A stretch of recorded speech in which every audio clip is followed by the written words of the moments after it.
Olá, pessoal! Hoje nós vamos falar um pouco sobre as relações ecológicas, assunto que está no livro de vocês, na unidade 3, lá na página 341, tá? Primeiro, nós vamos falar sobre a definição do que são relações ecológicas, tá bom? Então, tá aqui. Relações ecológicas são as interações que acontecem entre os seres vivos. Pois bem, essas relações que acontecem entre os seres vivos podem ser entre indivíduos de uma mesma espécie, quando ocorre entre indivíduos de uma mesma espécie, são chamadas de relações intraespecíficas. Ou pode ocorrer entre indivíduos de diferentes espécies. Quando ocorre entre indivíduos de diferentes espécies, são chamadas de relações interespecíficas, tá bom? Então, além disso, essas relações elas podem ser harmônicas ou desarmônicas. Elas são ditas harmônicas quando não há prejuízo para nenhum dos indivíduos envolvidos na relação.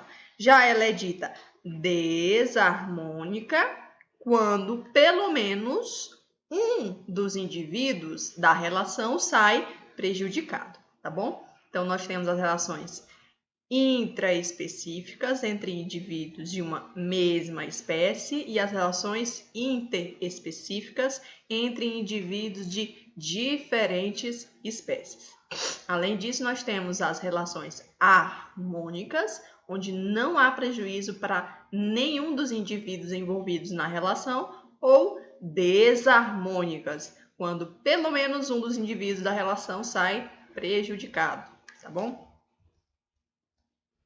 Então, para começar falando sobre as relações ecológicas intraespecíficas entre indivíduos de uma mesma espécie, nós vamos começar falando das harmônicas. Vamos começar falando das harmônicas, então aquela que acontece entre indivíduos da mesma espécie, onde não há prejuízo para nenhum dos indivíduos envolvidos, tá bom? Harmônica. Pois bem, vamos começar falando da sociedade. A sociedade é uma relação em que ambos os indivíduos saem beneficiados, por isto, esta simbologia aqui, positivo, positivo. Quer dizer que todos os dois indivíduos envolvidos na relação, ou ambos os indivíduos envolvidos na relação, são beneficiados, tá bom?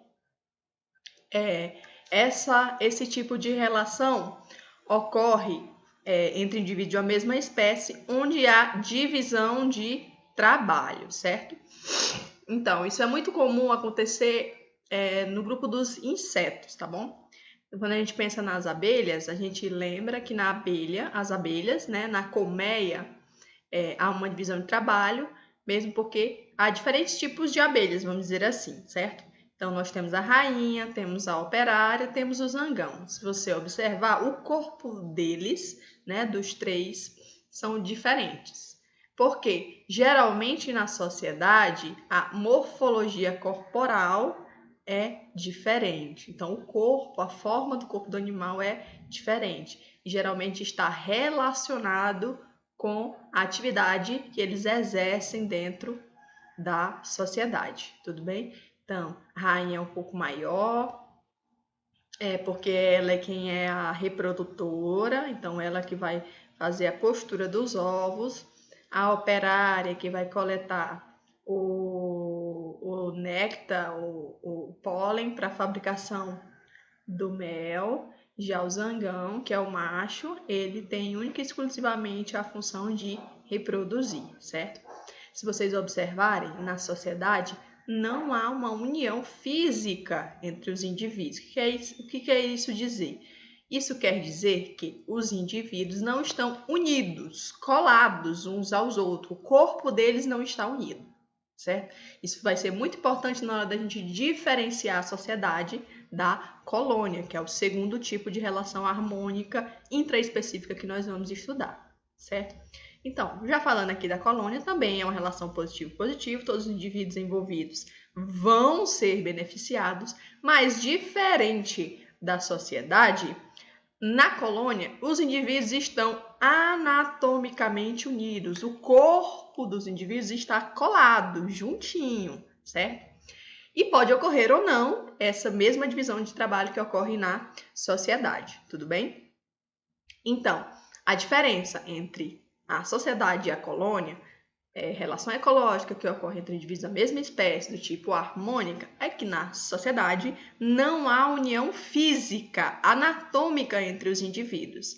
Já na colônia, há essa união física, anatômica, entre os indivíduos que formam a relação, tá bom? Então, esse tipo de relação ecológica é, por exemplo, o que ocorre nos corais. Eu vou tirar aqui do meio para vocês visualizarem os corais.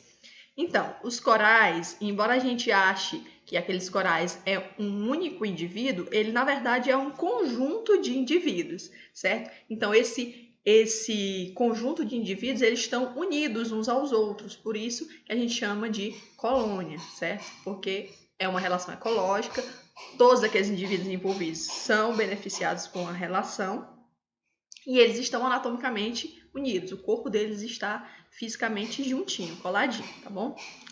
Então, agora nós vamos conhecer as relações ecológicas intraespecíficas, mas agora do tipo desarmônica. O que é uma relação desarmônica? Se vocês lembrarem aí, as relações desarmônicas são aquelas em que pelo menos um dos indivíduos envolvidos na relação vai sair prejudicado. Então, não vai ser legal para alguém, tá bom? Então, primeiro nós vamos falar sobre o canibalismo. Aqui você já vê a simbologia diferente, né? No canibalismo, alguém vai ser beneficiado, mas alguém vai ser prejudicado. Por isso, um mais e um menos, tá bom?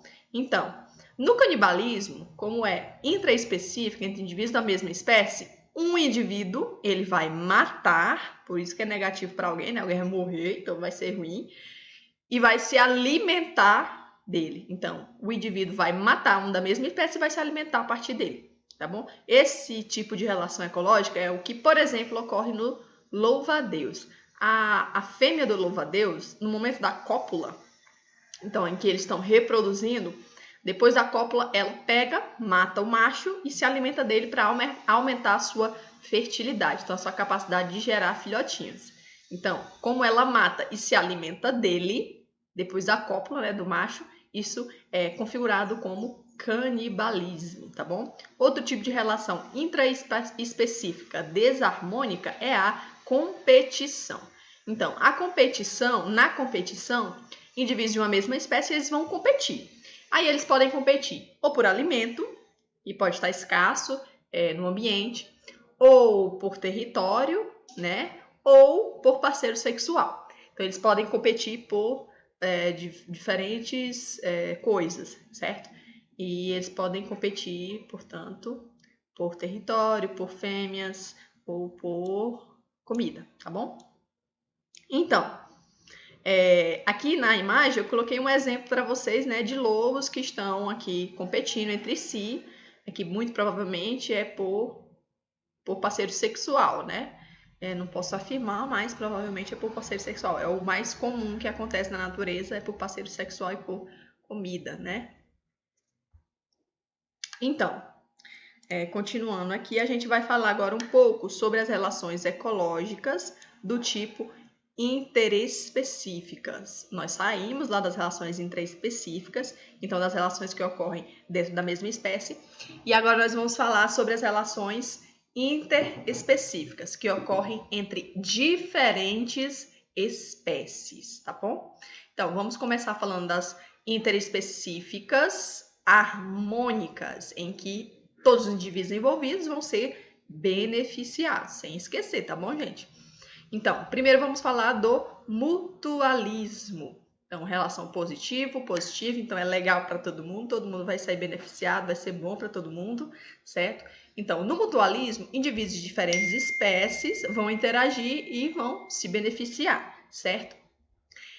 No mutualismo, os indivíduos estão intimamente associados, criando um vínculo de dependência. O que isso quer dizer? Quer dizer que esses indivíduos, eles dependem dependem um do outro para sobreviver. Eles não conseguem sobreviver sem o outro, certo? Isso também vai ser muito importante na hora da gente diferenciar as outras relações interespecíficas harmônicas. No mutualismo, há um vínculo de dependência. Um indivíduo não vive, não sobrevive sem o outro.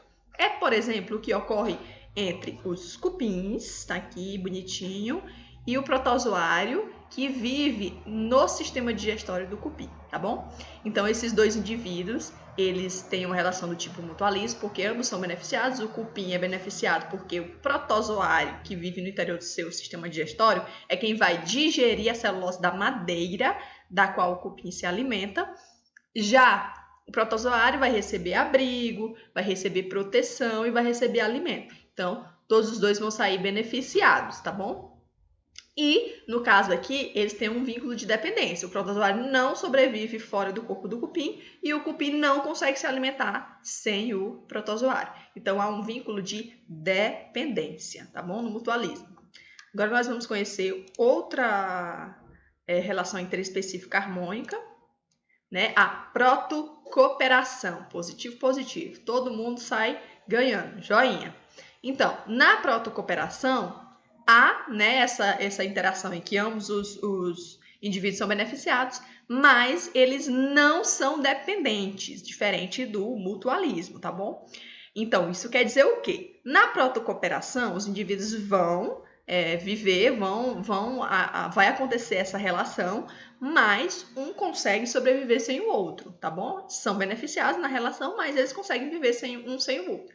Então, dá para viver de boa, sem necessariamente depender do outro, tá bom? Por isso que muitas vezes, muitos lugares consideram a protocooperação como um tipo de mutualismo facultativo. Pode ou não acontecer, tá bom? Exemplo é o que acontece entre o peixe-palhaço e a anêmona do mar. Se você lembrar lá do filme Nemo, você vai lembrar que o Nemo, junto com seu pai, eles vivem numa anêmona, certo? Então, a anêmona é um animal, no caso aqui o Nemo, que é o peixe-palhaço, é um outro animal de diferentes espécies, tá bom? Por isso, interespecíficas. Nesse tipo de relação, os dois são beneficiados porque o peixe-palhaço ele ganha proteção contra predadores, porque ele vive lá e se esconde dos predadores na anêmona. Já a anêmona, ela também é beneficiada porque os restos alimentares do peixe-palhaço é utilizado pela anêmona do mar como alimento, tá bom? Mas a anêmona consegue viver sem o peixe-palhaço e o peixe-palhaço consegue sobreviver sem a anêmona. Portanto, por isso que não é um tipo de mutualismo, né? É chamado protocooperação, porque eles não são dependentes, tá bom? Outro tipo de relação interespecífica harmônica é o inquilinismo. Se você observar, uma coisinha mudou aqui agora, ó. Tá positivo para alguém, legal, benefício, tô ganhando alguma coisa na relação. Já pro outro tá um zerinho, tá vendo? Um zerinho. O que esse zerinho quer dizer? Que para o indivíduo, no caso do positivo, o indivíduo vai ganhar alguma coisa, vai ser bom, mas para o outro tanto faz. Então, não interessa para ele, tanto faz, nem ajuda, nem prejudica em nada, tá bom? Então, vamos lá. No inquilismo, uma espécie usa a outra como abrigo, mas somente ela, a espécie que está sendo abrigada, se beneficia, sem causar prejuízo à outra.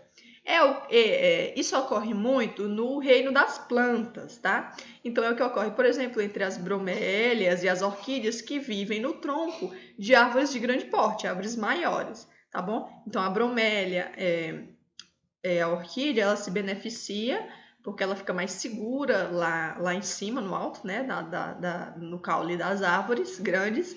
Mas a árvore grande, para ela, tanto faz. Não prejudica nem beneficia em nada dela. Por isso, o zerinho aqui da relação, tá bom? Detalhe, no reino das plantas, esse tipo de relação recebe um nome diferente, né? Pode ser chamado de inquilinismo, mas ele é mais conhecido como epifitismo, tá bom? Chamado de epifitismo.